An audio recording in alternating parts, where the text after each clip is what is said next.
Hi guys. So I'm going to talk a little bit today about my American ayahuasca experience that I had. It was absolutely amazing, and I feel like it was definitely a catalyst for so much of the good things that I've been able to do, all of the positive changes that I've been able to make. And if you guys could have seen me even like a few years ago, you probably wouldn't even know who I am. There's people even that come up to me that don't know who I am, that have known me from, the time before, from the days I was super dedicated to the Charlie Sheen lifestyle program. So I feel like this was such an incredibly powerful experience that I have to put it out there. I have to say something. So I began looking into alternative healing. I'm sure for the same reason a lot of people do. I was just really, really broken. I was just a really broken down person. I kind of felt like I was dead already. I was going about the motions, but inside there was just nothing. Life had become flavorless almost. I was just there, just going through the motions. And I think the cumulative baggage from my life had just become too heavy for me to keep carrying around. So I went looking for something for healing and for just a chance to be happy, really. And ayahuasca absolutely gave me that second chance, 100%. And I feel like more people should know about it, and I feel like it's a tool that a lot of people doesn't even know exists. So it's something that I see talked about more, and I think that's a good thing. So I found out I could stay in the US to do ayahuasca, and I was like, sold, bitches, sold. I will be there. Kentucky, Campbellsville, Kentucky. I found a place called Ayaquest, and the people there, I was super, super nervous when I first started to look into this, and pretty much everyone I knew, like my husband, everyone I worked with, they're like, you're gonna get murdered. And they're like, oh, you joined a Native American church in Kentucky? You're gonna go drink hallucinogenic tea? It was nice knowing you, because you're going to get serial murdered. It's gonna be you and everybody else there. So I was going into it with all that in my mind, all those cautions.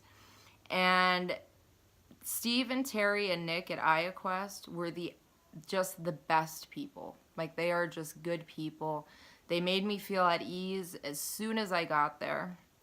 I was really nervous even walking in the door when I pulled up, and they are the coolest, just the best people. So you can see some of his stuff online. I know they have videos on YouTube. Ayaquest, Steve and Terry at Ayaquest, AYA, in Campbellsville, Kentucky. So I bought my ticket, I filled out the membership form, got my ceremony, bought my ticket, and a month later, after a couple days of eating a strictly vegetarian diet, I was there, and it was time. So we all sat down, and Steve had us watch a short video, I think some of which is actually on the Vice documentary that they just did on Ayaquest. So we watched kind of his story, and how he got to where he was. And then it was time to drink. So they started handing out the cups. And it was a pretty small cup. And the taste, I do not have the words to describe the taste. It is the foulest taste on earth. Foul. Like burnt coffee and foot and ass and creek water.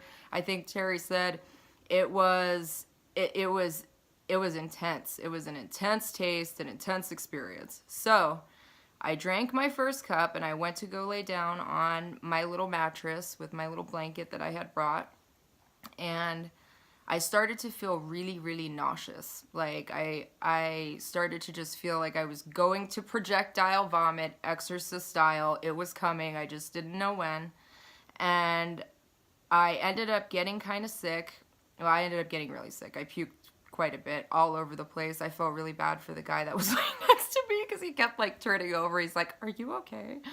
But I got really sick, and then I laid back down again. And I didn't really feel anything, so I was kind of worried. I'm like, oh my God, my tolerance is legendary. I think I could put Mick Jagger to shame at this point. So I could probably take more, but I didn't want to go overboard.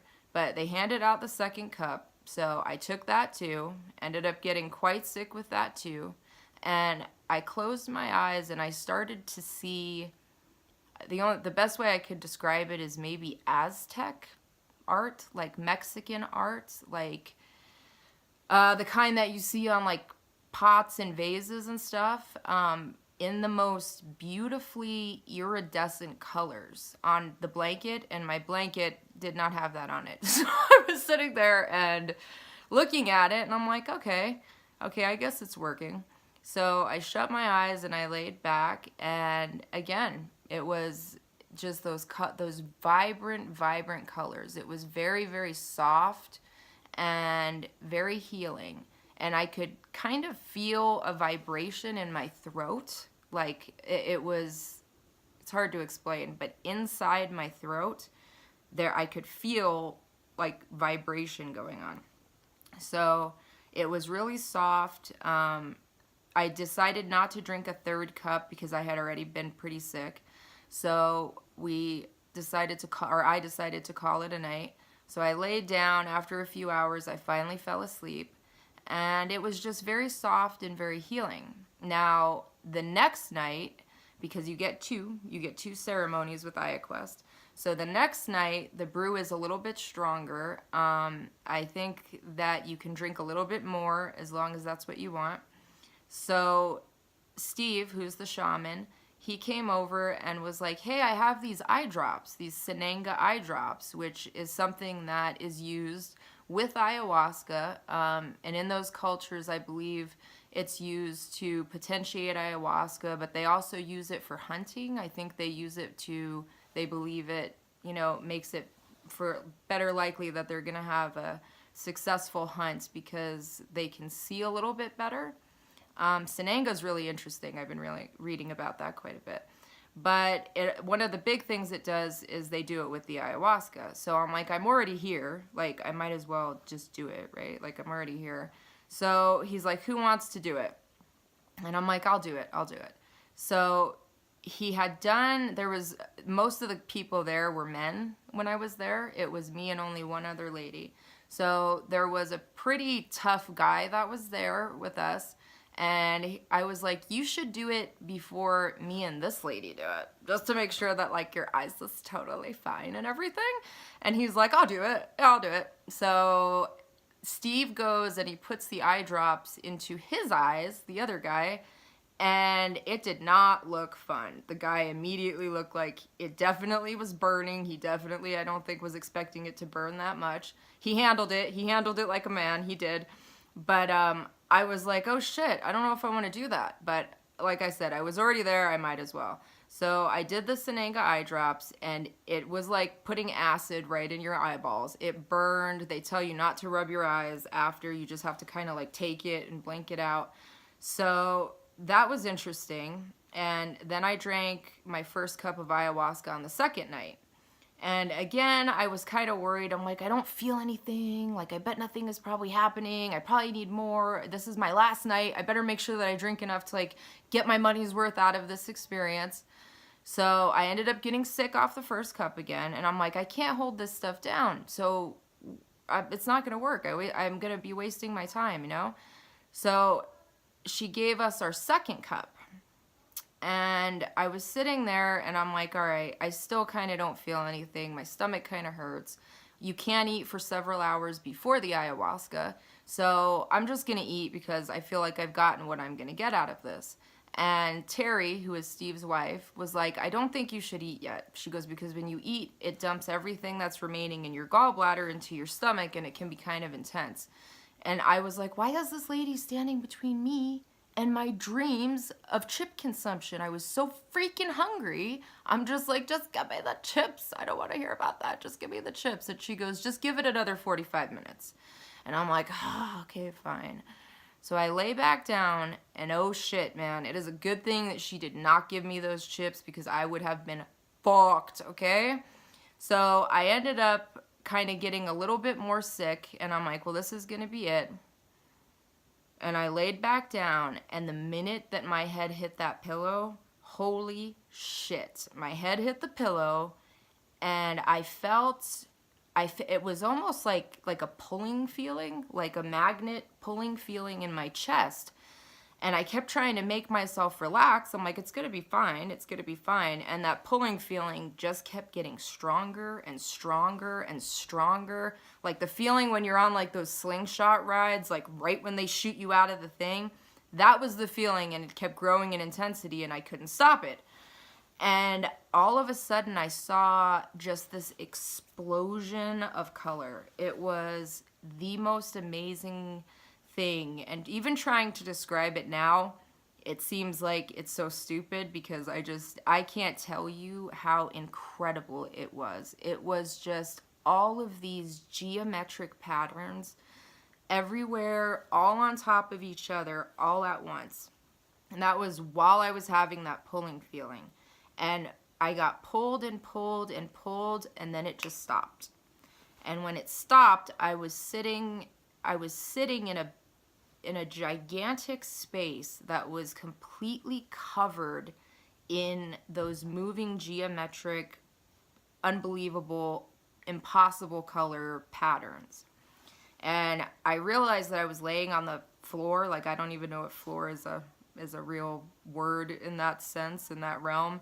But I was laying on the floor, and I looked up, and there was a guy there. I know a lot of people see a woman. At this point, I saw a man. So he looked down at me, and he had a huge feathered headdress. But when I say man, it wasn't like a man, like a human man. It was definitely something else. So he looked down at me and helped me up, and I would not get off the floor at that point because I was still freaked out. And he continued to just kind of coax me up until I got up and I stood up. And immediately all the questions that I had gone into that experience with, I'm like, okay, what's going to happen with my job? Am I doing the right thing? You know, what about me and my husband? You know, how do you think that's going to go? You know, am I making the right choices here? And I heard in this voice that was not mine, it just said, stop. You're not asking the right questions. And I'm like, well, this is the stuff that I need to know. And it said, no, but you're still not asking the right questions. And I started to get kind of annoyed because I'm like, okay, this is the whole point. The reason that I'm here is I need clarity on these issues. And why am I not getting these clarity that I need right now? And finally, I'm like, okay, what am I here for? Like, just what am I supposed to do in this life? Forget about all the other stuff, but what am I here for?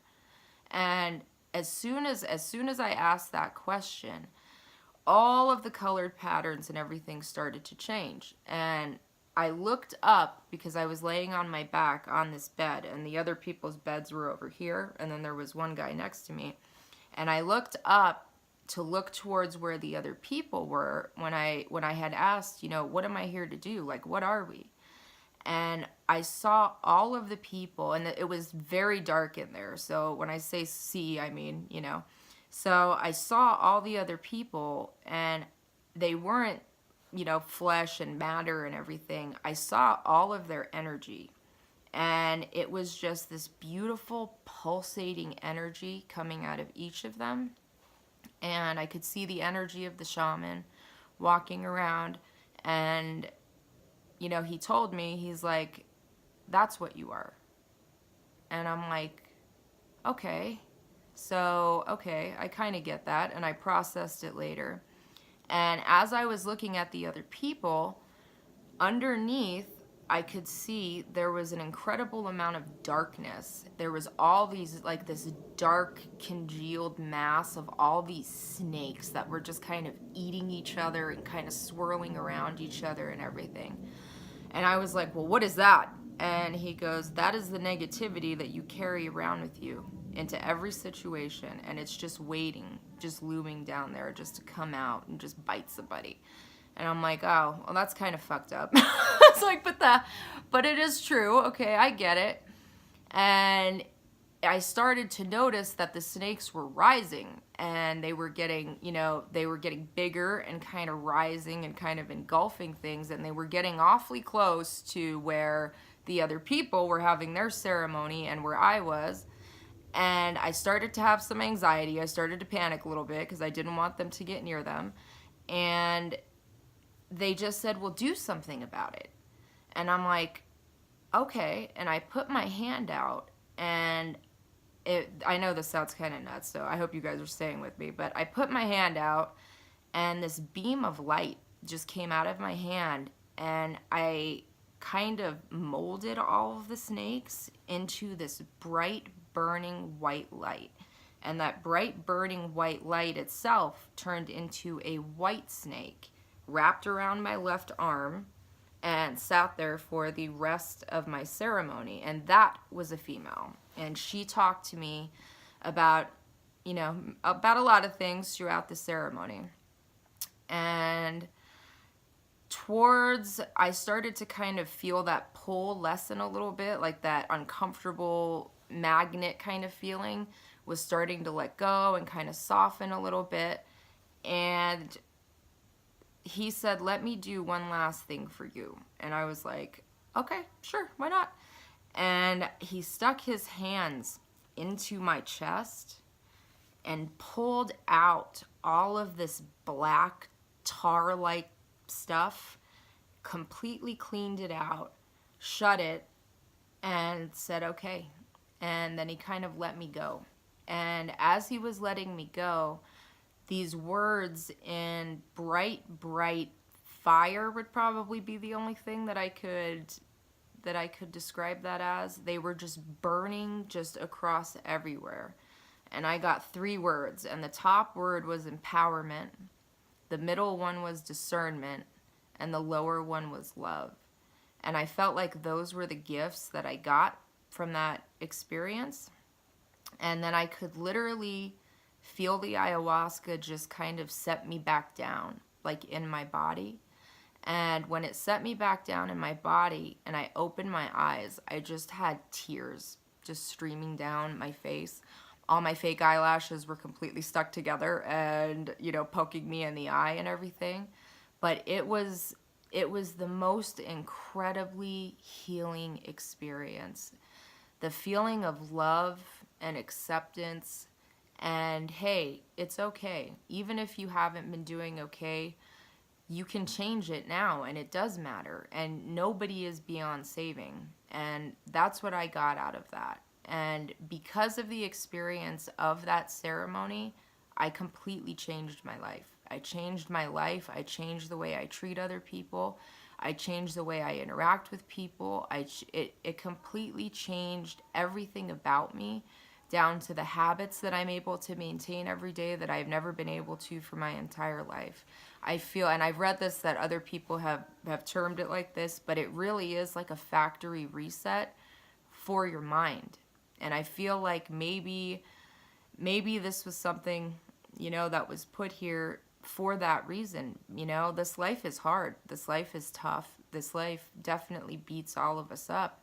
But I think there is something out there that can help some people. And I just wanted to let you guys know about it, because it was an absolute, I think it's definitely a tool to help you be better. It's not the end all be all. You still have to put the work in. But for me, it was the absolute most powerful tool in my arsenal. So I just wanted to give it to you guys too, and give you that information and let you know. So I'll see you guys soon. Oh, if you would like this video and subscribe my channel, that would be awesome. Thank you.